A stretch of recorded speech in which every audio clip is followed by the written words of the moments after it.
আমরা এই মুহূর্তে একটা সার্ভার কম্পিউটারের অ্যাক্টিভ ডিরেক্টরি ইনফ্রাস্ট্রাকচারের ভিত্তিতে কিভাবে ক্লায়েন্ট কম্পিউটারকে ডোমেইনে জয়েন করাইতে হয় তার পদ্ধতিটুকু দেখার চেষ্টা করব। আর এই ক্ষেত্রে আমাদের যেটা প্রয়োজন, আমাদের সার্ভার কম্পিউটারের মধ্যে অ্যাক্টিভ ডিরেক্টরি ইনফ্রাস্ট্রাকচারটা ডেভেলপ করে নিতে হবে। ওইটুকু ডেভেলপ হয়ে গেলে এর পরবর্তীতে একটি ক্লায়েন্ট কম্পিউটারকে ওই অ্যাক্টিভ ডিরেক্টরি ইনফ্রাস্ট্রাকচার ভিত্তিতে সেই ডোমেইনের আন্ডারে জয়েন করে দেখে নেব। তার জন্য এই মুহূর্তে আমরা দেখিনি আগে অ্যাক্টিভ ডিরেক্টরি ইনফ্রাস্ট্রাকচার ভিত্তিতে আমাদের রুট ডোমেইন কন্ট্রোলারটা তৈরি করা হয়েছে কিনা সেটা দেখার জন্য আমরা টুলস থেকে অ্যাক্টিভ ডিরেক্টরি ইউজার্স এন্ড কম্পিউটারসে গেলাম।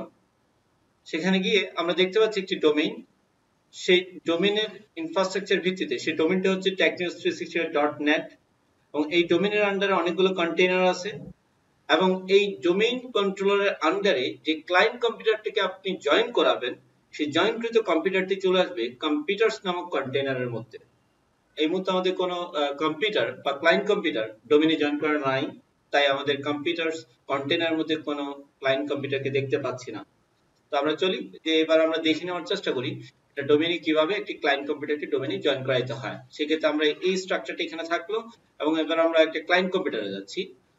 এটা আমাদের ক্লায়েন্ট কম্পিউটার। এই ক্লায়েন্ট কম্পিউটারটিকে ওই ডোমেইনের আন্ডারে জয়েন করাতে গেলে প্রথমে আমাকে সার্ভারের সাথে ক্লায়েন্ট কম্পিউটারটা কমিউনিকেশন হচ্ছে কিনা সেটাকে চেক করে নিতে হবে। সে চেক করার ভিত্তিতে প্রথমে আপনি কিছু বিষয় চেক করে নেবেন।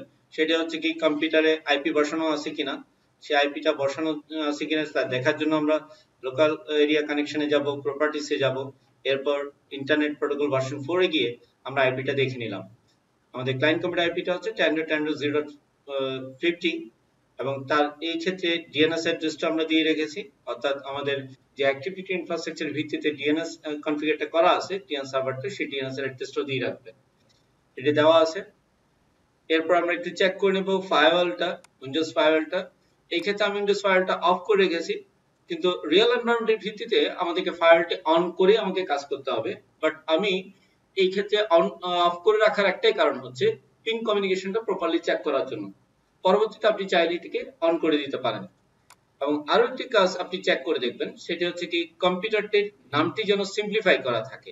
সেই ক্ষেত্রে আমি প্রপার্টিসে গেলাম, প্রপার্টিসে গিয়ে অ্যাডভান্স সিস্টেম সেটিংসে কম্পিউটার নেম ট্যাবে যাব, চেঞ্জে যাব, সেখানে কম্পিউটার নেমটা সিম্পলিফাই করা আছে কিনা দেখব, যাতে করে আমার এই কম্পিউটার নেমটি স্বাভাবিকভাবে ডিফল্ট অবস্থায় একটি হিজিবিজি নাম থাকে বা একটি লম্বা একটি নাম থাকে, সেই নামটাকে আমরা ছোট করে এই অবস্থায় নিয়ে আসবো।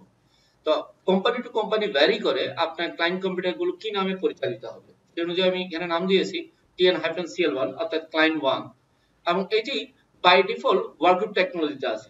এটিকে পরবর্তীতে আপনি ডোমেইনের আন্ডারে নিয়ে যাবেন। সেইটা নিয়ে যাওয়ার আগে আমি জাস্ট কম্পিউটার নেমটা আপনার দেখার জন্য নিয়ে গেছি। তো এবার আপনি যখন আপনার ক্লায়েন্ট কম্পিউটারটিকে ডোমেইনে নিয়ে যাবেন বা ডোমেইনের আন্ডারে জয়েন করাবেন, সেক্ষেত্রে যে কাজটা আপনি করবেন সেটি আবার দেখার চেষ্টা করুন। তার জন্য প্রথমে যাবেন স্টার্টে, তারপর কম্পিউটারের উপর রাইট বাটন ক্লিক করবেন, এরপর প্রপার্টিসে যাবেন, এরপর অ্যাডভান্স সিস্টেম সেটিংসে যাবেন, এরপর কম্পিউটার নেমে যাবেন, তারপর চেঞ্জ বাটনে ক্লিক করবেন। এখানে আমরা দেখতে পাবো দুটি অপশন, অর্থাৎ দুটি অপশন হচ্ছে, দুটি অপশনটি মেম্বার অফ বলছে কার আন্ডারে আপনি নিয়ে যাবেন, ওয়ার্কগ্রুপ নাকি ডোমেইন। বাই ডিফল্ট একটি ক্লায়েন্ট কম্পিউটার ওয়ার্কগ্রুপের ভিত্তিতে পরিচালিত হয়। সেই ক্ষেত্রে যখন আমি একটি ডোমেইন কন্ট্রোলার আন্ডারে এই ক্লায়েন্ট কম্পিউটারকে অ্যাসাইন করব, সেক্ষেত্রে অবশ্যই আপনি ডোমেইন অপশনটি সিলেক্ট করতে হবে এবং ডোমেইনের নামটিকে এখানে দিয়ে দিতে হবে। সেই ডোমেইনের নামটি দিচ্ছি আমি technews365.net, এই নামটি দিলাম। ডোমেইন নেমটি দেওয়ার পর এই ডোমেইন নেমটিকে কপি করে আপনি মোর বাটনে ক্লিক করে মোর বাটনে দিয়ে দেবেন, যাতে করে ডিএনএস এর ভিত্তিতে খুব দ্রুত এটি যেন এক্সিকিউশন করে নেয়। এরপর ওকে বাটনে ক্লিক করবেন, এরপর আবারও ওকে বাটনে ক্লিক করবেন। ক্লিক করলে দেখবেন এখানে একটি ইউজার নেম এবং পাসওয়ার্ড চাইছে। এই ইউজার নেমটি হচ্ছে আপনার ডোমেইন কন্ট্রোলারের অ্যাডমিনিস্ট্রেটর অ্যাকাউন্টের নেম।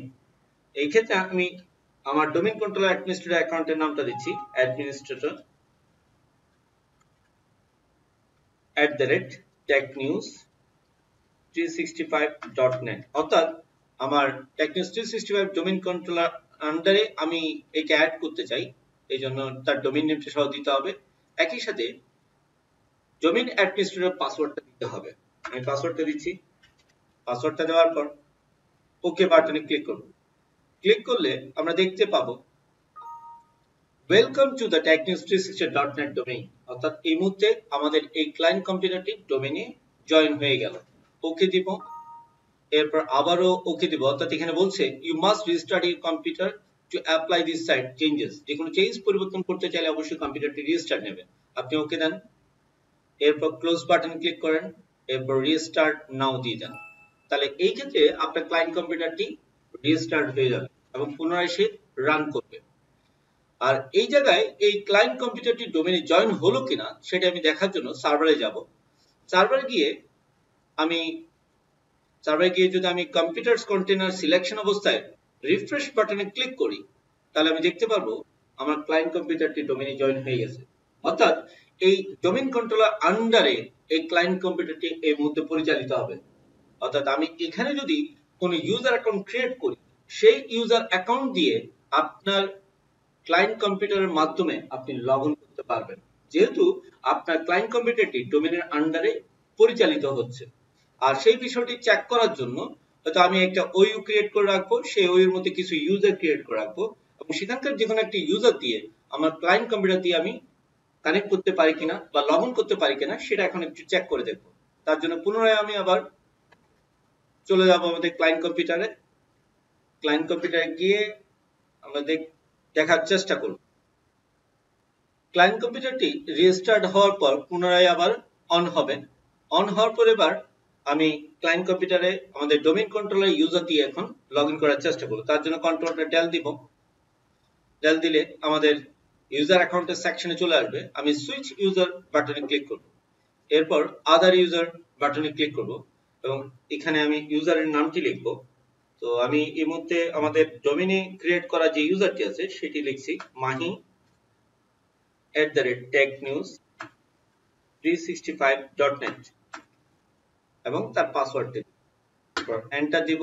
এর ফলে আমার ডোমেইনের ইউজার অ্যাকাউন্ট দিয়ে এই ক্লায়েন্ট কম্পিউটার আমি এই মুহূর্তে লগ ইন করছি। আমরা দেখতে পাচ্ছি যে এই মুহূর্তে আমাদের ক্লায়েন্ট কম্পিউটারে ডোমেইনের ইউজার মাহি ইউজার অ্যাকাউন্টের মাধ্যমে আমরা লগ ইন করতে পারলাম। এই ক্ষেত্রে আমি স্টার্টে গিয়ে দেখলাম যে আসলে আমি মাহি ইউজার হিসেবে লগ ইন করেছি। আর এভাবে একটি ডোমেইন কন্ট্রোলার আন্ডারে একটি ক্লায়েন্ট কম্পিউটার জয়েন করিয়ে একটি ক্লায়েন্ট কম্পিউটারের ভিত্তিতে ডোমেইনের ইউজার দ্বারা আমরা লগ ইন করে কাজ করতে পারি। For watching this videos,